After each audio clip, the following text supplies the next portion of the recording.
in a town in northern Germany on permanent loan to a museum of internet technology is the world's most famous coffee maker. On today's episode of Life's Potluck Buffet, I'm going to talk about its story and a little bit about how we got to coffee makers in the first place. I'm John Paulus. You're listening to Life's Potluck Buffet, only on YouTube. If you've been enjoying Life's Potluck Buffet, please subscribe. And if you've already subscribed, thank you so much. I truly appreciate it. If you have a Brave browser, you can now contribute basic attention tokens to Life's Potluck Buffet with John Paulus on YouTube. Thank you for your support, and thank you for listening. In 1993, a webcam, the world's first webcam, was created. And it was created in the UK at the University of Cambridge in the computer science department. You see, 2 years before, some of the computer scientists had hooked up a camera to the local internal laboratory network so that people all the way as far as the 7th floor and other high floors of the building could see whether or not there was any coffee left in the coffee maker. And this went on for 2 years.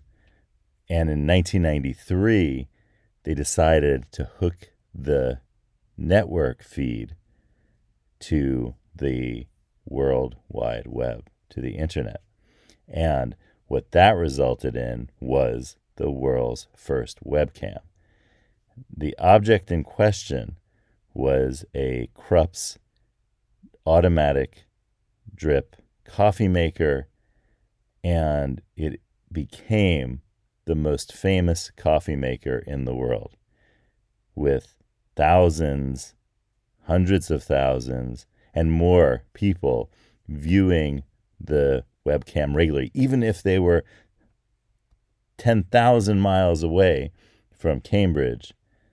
There were dedicated followers who had people who maybe had no possibility of ever seeing the coffee maker in person, certainly maybe never having the chance to get a cup of coffee from it. And it was so popular that they installed a light so that the coffee maker could be viewed at night when no one was in the what is called the Trojan room in the computer science department in Cambridge. So people around the world who were up could see the coffee maker at any time, even in the late night in the UK. And over the years, millions of people had a chance to check out the world's most famous coffee maker. Until one day in August of 2001, when the laboratories were being moved to their current and new location, the coffee maker and the server that was carefully documenting its days and nights were both turned off.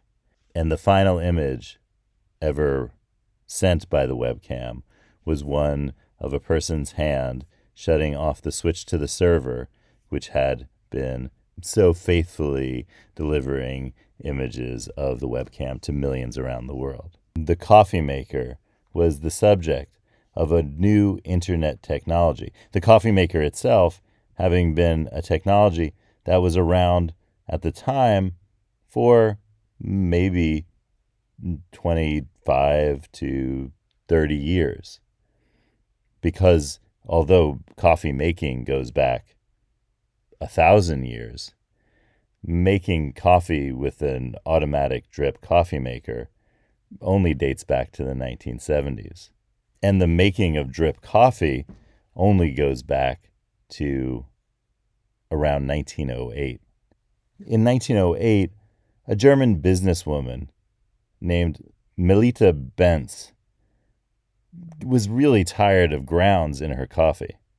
And so she took a sheet of paper from a notebook and cut it in a circle and drilled a hole in a pot and poured the coffee through the pot and the piece of note paper.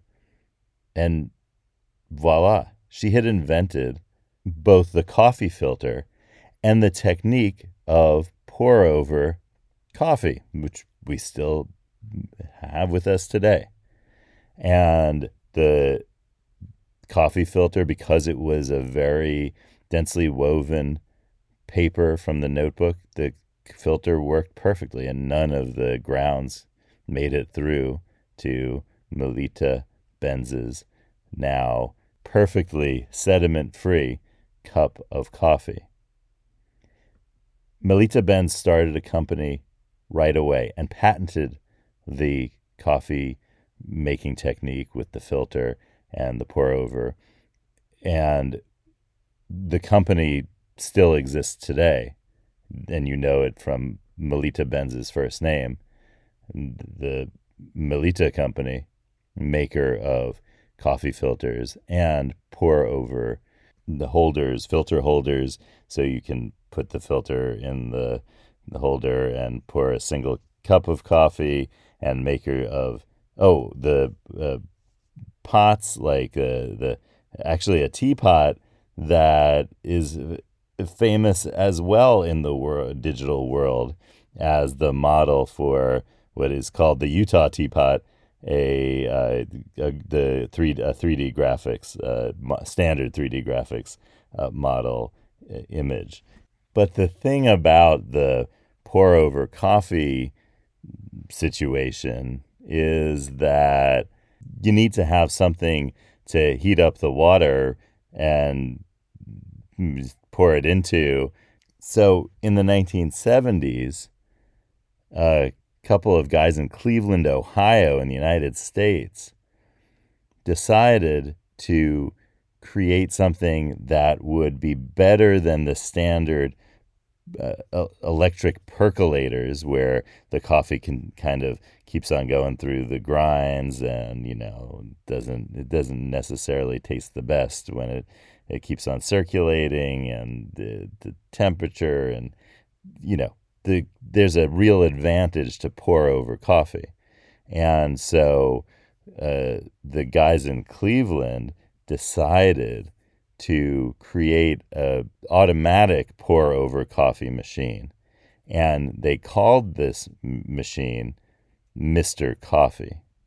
And Mr. Coffee became the first automatic drip coffee maker, thus creating the possibility of having pour over style coffee in a convenient single package that only required electricity and some fresh water. Well, by the 80s and 90s, the German company Krups, which had started in the 1840s making scales, had already fully gotten into the business of making home appliances and making things like automatic drip coffee makers, one of which was purchased and put in the Trojan room of the computer science department at the University of Cambridge. Well, after the webcam ended, the coffee maker was put up for auction on a site that was nearing peak popularity at the time, and that site was eBay, the online auction site.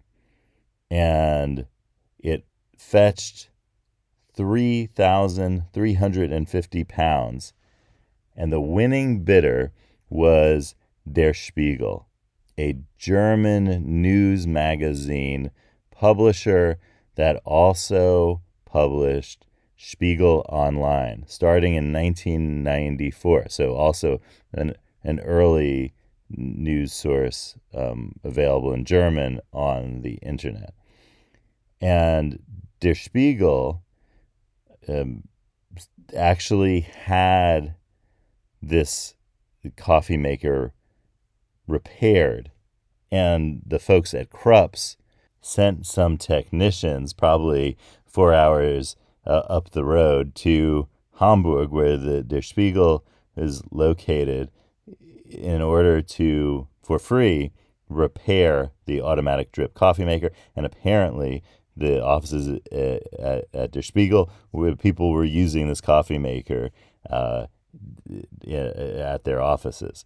But eventually the Der Spiegel put it on permanent loan, now an hour and a half down the road towards Krupp's headquarters in a city called Paderborn, where the Heinz Nixdorf Museumsforum, a internet technology museum, is based. And there you can now see on display the world's most famous coffee pot, the first object that was the subject of a webcam in the early days of the internet.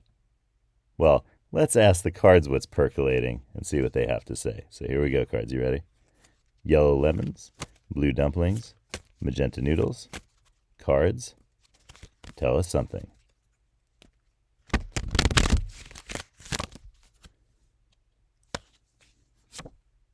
It's card number 3. Oh, this is a special card because this is Life's Potluck Buffet Rule of Life number 3. That story you just told about someone else was about you. Okay, think about this. When we speak ill or we speak well of others, we should consider in what way we're talking about ourselves when we tell that story. And we're just talking to ourselves about something that we do. So pay close attention to the stories you tell about others when you complain about what people are doing, or also when you praise what they're doing.